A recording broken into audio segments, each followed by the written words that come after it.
warahmatullahi wabarakatuh. Rekan sahabat semuanya, selamat berjumpa kembali dengan Abah Husni 2 Channel. Dan pada kesempatan siang hari ini kami dari segenap jajaran DPD PPSI Kabupaten Purwakarta beserta Dewan Juri dan Juri dari DPW Provinsi Jawa Barat, dan pada kesempatan ini bahwa DPD PPSI Kabupaten Purwakarta sedang melaksanakan pasang giri pencaksilat PPSI Purwakarta, dan alhamdulillah sedang terselenggara.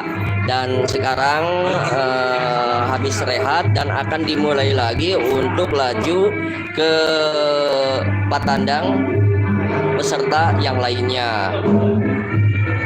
Acara ini dimulai pada pagi hari, dan alhamdulillah kebetulan ini ada Ketua DPD PPSI Kabupaten Purwakarta, Pak Haji